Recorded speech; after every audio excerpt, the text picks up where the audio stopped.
Oregon Congressman Cliff Bentz is back on the program. Congressman Bentz, the only Republican in Oregon's congressional delegation, representing Oregon's 2nd, and the only one in the delegation who supports President Donald Trump, especially in the area of DOGE-related job cuts by Elon Musk. Congressman Bentz is on the House Natural Resources and House Energy and Commerce Committees. Congressman Cliff Bentz, welcome back to Eye on Northwest Politics. Great to be with you, Ken. Well, a bill you helped introduce in this Congress would remove the gray wolf from the endangered species list. It's called the Pet and Livestock Protection Act. Getting a lot of support in your district. Why are you in favor of taking the gray wolf off the endangered species list, and how would that help people in your district? Well, thanks so much for raising this important issue. The gray wolf is not endangered. There are literally tens of thousands of gray wolves in the United States. The judge that decided to enter an injunction against the U.S. Fish and Wildlife's decision to remove the wolf from the endangered species list decided that since there weren't wolves everywhere in the United States, he would go ahead and prevent the delisting from happening. He was asked, or the judge wasn't asked, but one of the witnesses was asked yesterday during the hearing on the bill if that meant that there should be wolves in downtown Minneapolis, I think is where that particular congressman was from. But how about downtown Portland? Should we have wolves everywhere? How about Salem? I mean, it's ridiculous. We've got about 200 to 300 wolves in Oregon, and the Oregon Fish and Wildlife folks think that's enough.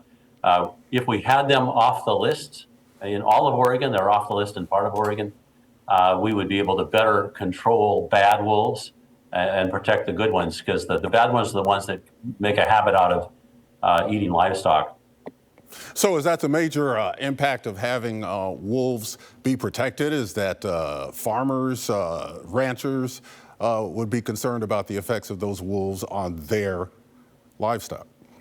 Actually, I'd probably go a little further. I'd say hunters, because wolves are having a horrible impact on deer population and on elk populations. I also go a little further and say moms and dads of little kids, because one of the wolves was wearing a collar down in the Lakeview area was seen by virtue of the collar to be going very close to where children were being picked up by the school bus. So we don't want our kids being exposed to that kind of risk. There's no reason whatsoever to do it, particularly where the wolf is not in danger. Well, your district is no stranger to the effects of wildfires, and the Fix Our Forests Act seeks to promote active forest management. Now, what does that mean, and where does that legislation stand now? Well, it's passed the House, and in fact, 40 Democrats voted for it, including Val Hoyle from down in the Eugene area. And that's a really good thing, because that bill does allow us to get back into the forest consistent with the Endangered Species Act in an effort to remove the excessive fuel loads from the forest. And even if it passes, it still will be just a small step in the direction of trying to remove the fuel that's burning up so rapidly and so hot. And so somehow we have to get back in the woods, and the Fix Our Forest Act will help us do that. You hit the national radar earlier this year after getting heat from constituents at a town hall over the DOGE cuts and federal freezes. Do you still support those cuts, and if things calm down at those town halls? Well, I held 4 town halls, 4 in-person town halls, and I will tell you, they were the best attended town halls I've ever had, that's for sure. But what was kind of discouraging about them is the way that they were orchestrated by the Indivisible group, who's supported by George Soros. People, I don't think, were being paid to be there, but certainly the organizers of the Indivisible group may have been being paid. I can't say that for sure. But they would get together before my town halls and practice on how to, well, I guess we could use any number of words, but participate is probably the nicest one. And I would say, of course, I support the slimming down of our government. Our government has become bloated. Even Democrats will admit that our government is too large. I think what the debate is over is how best to reduce the size.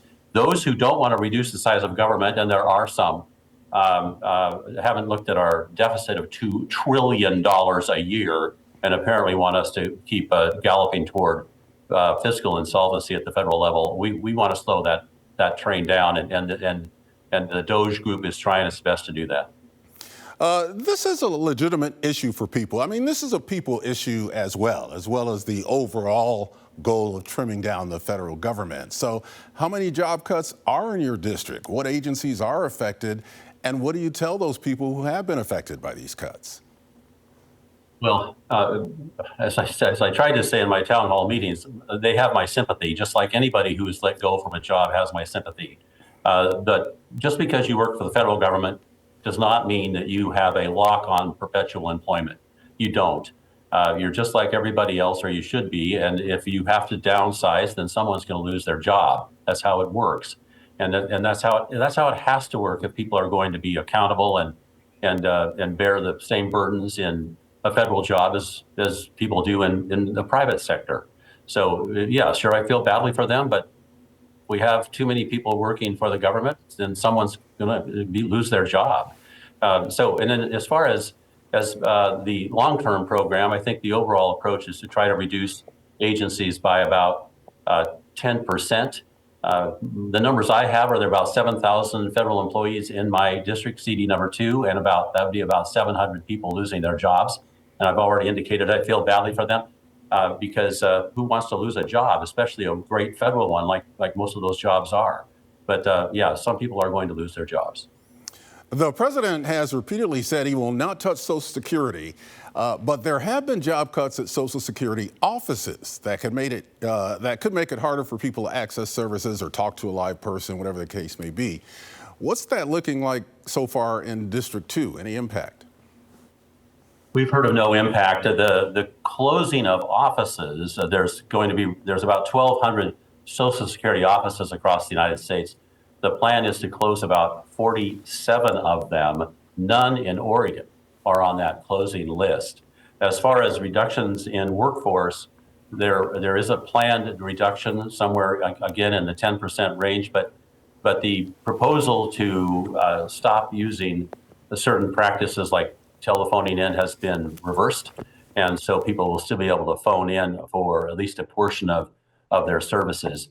The trouble we have, Ken, is that there are people who are trying to defraud and are successfully defrauding the Social Security system, and we need to find those people and get rid of them.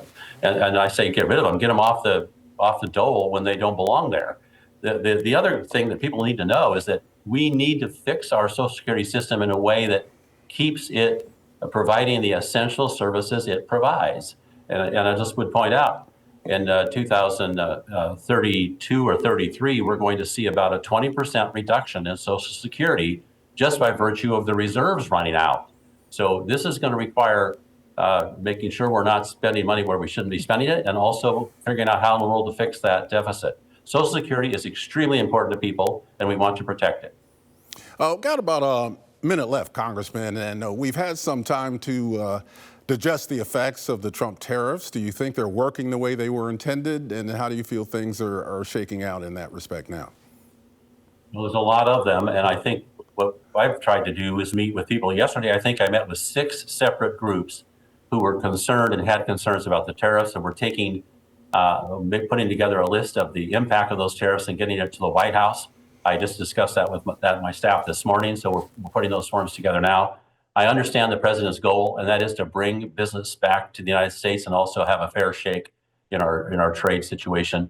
So yeah, he's doing what he thinks is best. There's going to be some pain for sure, and we need to make sure the White House knows where it's hurting us, so we can hopefully get a fix to those kinds of problems with tariffs.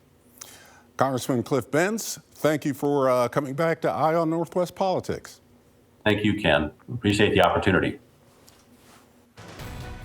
Next, cuts to foreign aid affecting 2 Oregon-based organizations in a big way. Dana Hayes of the Portland Tribune lays out the consequences and repercussions next in this week's Give Me a Minute.